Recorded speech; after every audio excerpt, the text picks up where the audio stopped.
ژوند او زده کړه.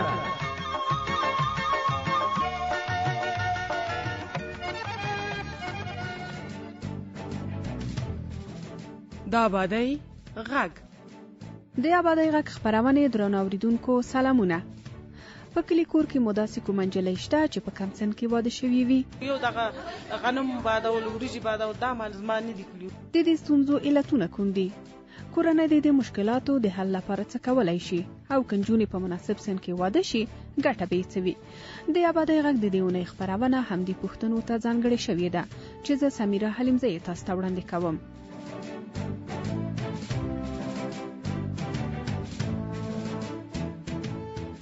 هر څوک په ژوند کې ځینې مسؤلیتونه لري. په تیره بیا چې کله کومه نجلۍ واده شي نو د ژوند مسؤلیتونه یې ډیریږي. د خسرګنۍ په کور کې د کور کارونه، د کور لغړو سره ناسته ولاړه، د ماشومانو پالنه او نور هغه څه دي چې یوه واده شوې نجلۍ په خپل راتلونکي ژوند کې ورسره مخامخ کېدای شي. خو په یو شمېر سیمو کې نجونې په ډیر کم سن کې وادېږي او همدا کم سن د دې سبب ګرځي چې د خسر په کور کې له ګڼو ستونزو سره مخ شي. 13 کلنه وم چې نامزاد شلم، بیا 15 کلنې کې واده شلم، کابل نه به بوتلو اطراف ته خاون مې مانه 10 کاله مشر چې واده کړم بوتلم. د کور کارونه مې زیاتره مې نه یاد او ته چې مور خپل د ورکولې وي کوتاولې وي د کور کارونه زما ټول کارونه مې یاد دي، خو یو دغه غنم بادول وریجې بادول دا مال زما نه دي کړي. تا چې مړ کوو دا کارونه به تا یاد کړي، په دغه باندې به ظلم کوو چې را پېښ لمغه ناصاب تکلیف راته پیدا شو. تاسو خیر به مې کېدل، خپل به مې کېد دا ډیر دواګان مې خوري چې زوز چاغه شوی ما واخه مې لیورونو مې دی برامه ظلم کوو. زیاتره جدي وس کوز مخبل خاون نه منځل تور شو چې را پېښ چې نور به اذن بزله خوشحالي نه غواړي ته اوسه پورې نه مې خکور جان غواړي لو سم خاون سره ډیر ظلم کوم ځکه چې اول لم سیادت شي ما خبرو سره نه کوم خبره په جنگ او په جنجال باندې عادت شي مې بيخي زمانو خو دا وکلنو کوچنوالي باندې نکاح کړم. هغه سلوش کلن دی زه وکلن بار دې زما د مور سره زه بوتم د شتارچت اته چې بوتلم ما مور زه په خو پرې شولم برابر تراغلی خپل کور زه چې راولاړه سم و مې کته چې مور مې نو بلان چې راکشن جړل مې ارس مې وکړ بار خوښ مې راته خندل ورته چې شته پر جړ ما ته زما مور پیدا کړ چې زه ما خپل د مور سره ورسم بیا زما خوښ ما سر به راڅخه نه پریوله کالی به را باندې هغه څه پیسې به را کوله هرشي به را کول ورسول دکان ته ځان ته شیخ ما به جړل هیڅ زړه به مې طاقت نه کوله بیا پر ما باندې بنم راويسته کوچنیا ملانو پیدا سي بیا یو مشر زمي پیدا سو هغه پیدا سو په کور کې دوی درې ورځې ودای نه جوړه پرتاو یو جلکې وا زموږ خپلم وا نو دا کله چې شپږم صنف په مکتب ویل بعد دینه دا غي واده وکړل نو په دا کوم عمر کې دا چې کله واده وکړل دا ډېر مستونز پیدا کړل ځکه یو خدای کوم ماشوم چې دنیا ته راوړلو دغه پالنه درست نه شو کولای د مکتب ستونزې شولې چې مکتب نه په کور کې کړل او بل د پردي کور دینه ساتل شول نو د ډېر ستونزې سره مخامخ شو چې اخر وخت یو ورځ بعد رمضان په میاش کې خپل خوخي ته او د سته او بد جمعې پر سخی کړي چې او داس وکاو د لاړه ټول کارونه کړي وو کشته چې موږ ورته وایي دا غیم په ور باندې خې تر څو د رجمات لپاره دیګ وکي نو کله چې کوټه ته نتلې ول موزیک کړي ځان وژلای وو.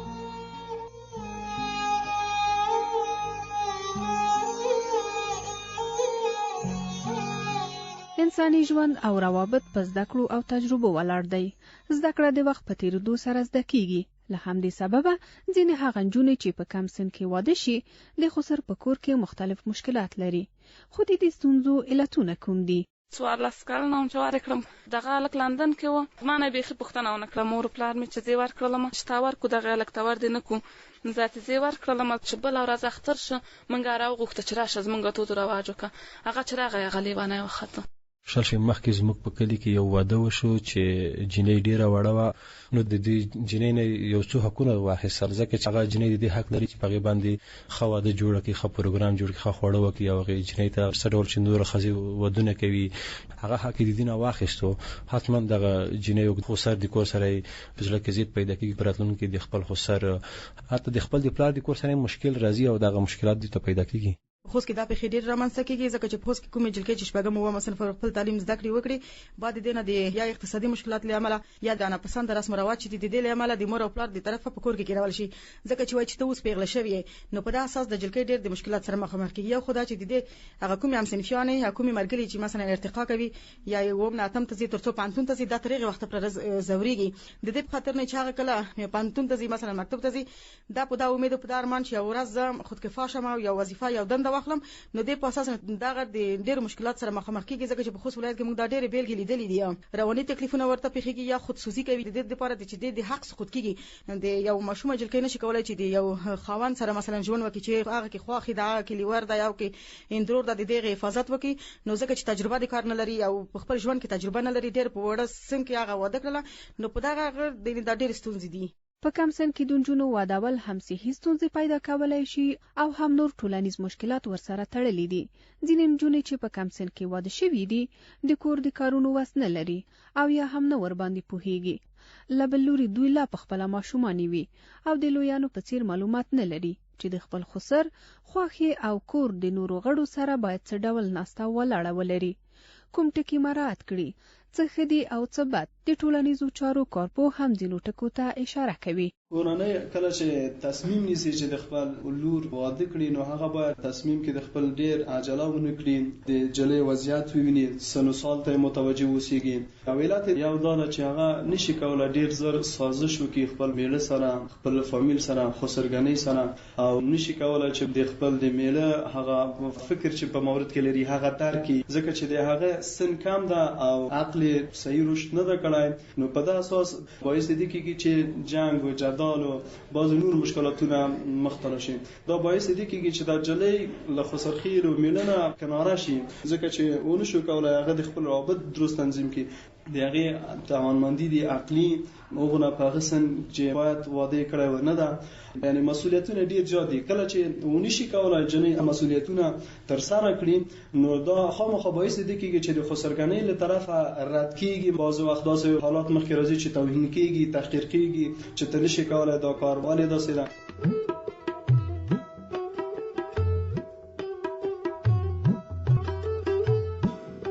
درنو اوریدونکو تاسو د آبادی غږ خبرونه اورئ چې د افغانستان په تعلیمي مؤسسه کې جوړیږي او موضوع یې په کم سن کې د نجونو ودولو ته ځانګړې شوې ده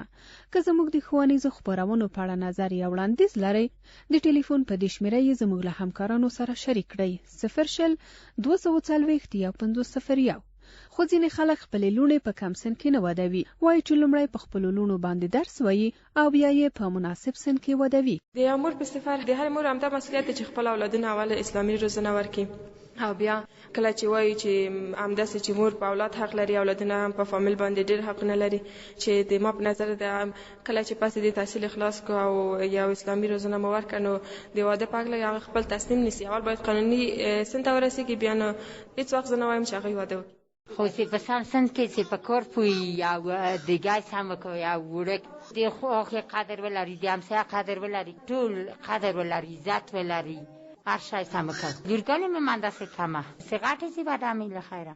اسلام مقدس دین هم وایي چې یوه نجلۍ باید هغه وخت واده شي چې په ښه او بد پوهه وي په دې اړه دیني عالم شمس الدین هاشمي هم معلومات راکوي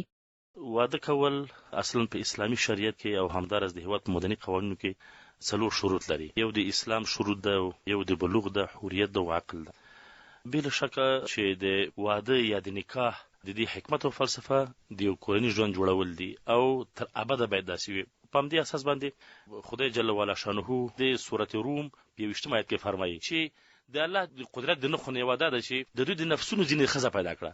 چې دې په څنګه کې سکونت اختیار کړي سکونت مفسرین څو ډول تفسیر کوي چې فزیکی سکون ذهني او دماغي او رواني سکون آرامش اطمینان د خاطر خدا ګوره په هغه وخت کې چې د اسلام شریعت د واده او د نکاح هغه څلور شروط ولري د خو ډېر لوی مزل د په مخ کې دوی ته د خو دی وسوش په خبره نه ده د اشباع نفس خبره نه ده بلکې د یو کورني ژوند جوړولو خبره ده دا دومره نه پکې چې زما د میړه په ما کوم حقوق دي چې هغه باید سر ته ورسوم دا ګوره هغه وخت کې چې عاقل بالغي نو د میړه په حقوق باندې پیږي د خواخې سره کوم چلند وکړي د خسر سره د نورو کورنۍ د غړو سره د یور سره د اندرور سره کوم چلند وکړي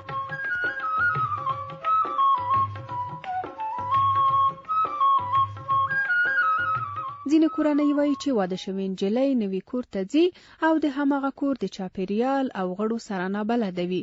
له بل لوري واده شوې نجلۍ د خسر په کور کې یو شمېر مسؤلیتونه لري چې په سمه توګه یې باید ترسره کړي دوی په دې باور دي چې که یوه نجلۍ په مناسب سن کې واده شي نو د خسر په کور کې د راتلونکي ژوند مسؤلیتونه په سمه توګه ترسره کولی شي نو ځکه خپلې لوڼې په مناسب سن کې ودوي زه 24 کلنه یم او اوس تحصیل مې خلاص شو، تجربه مې ډیره شوه. کله چې یو کور ته ځم د یو کور په صفت څومره چې سن غټېږي سړی حوصله زیاتېږي، نو کولی شي انسان هغه د ښځو او میړه رابطه د خسرخیل او د هغو د خپلوانو رابطه په ښه توګه مخته یوسي.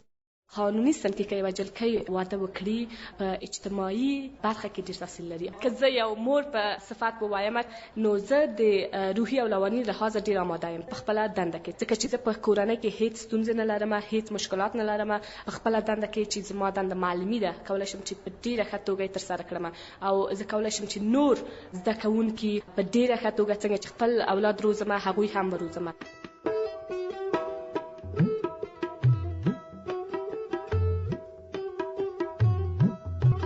هر مور او پلار غواړي چې اولادونه یې اوس او په راتلونکي کې ښه ژوند ولري،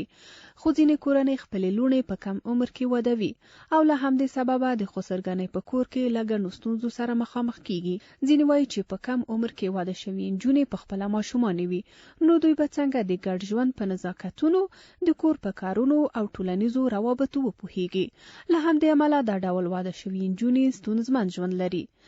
نه دی خوشاله وي، نه یې پلارګنۍ او نه هم خسرګنۍ، خو ځینو خلکو دې ټکو ته پام کړی او خپلې لوڼې په مناسب سن کې واده وي. د دوی په نظر چې په مناسب سن کې واده شوي نجونې د کور په کارونو او نورو اجتماعي نزاکتونو بلدې وي، کولی شي چې خپل مسؤلیتونه په سمه توګه درک او ترسره یې کړي. له همدې امله راتلونکي ژوند کې تر ډیره له ستونزو خوندي وي.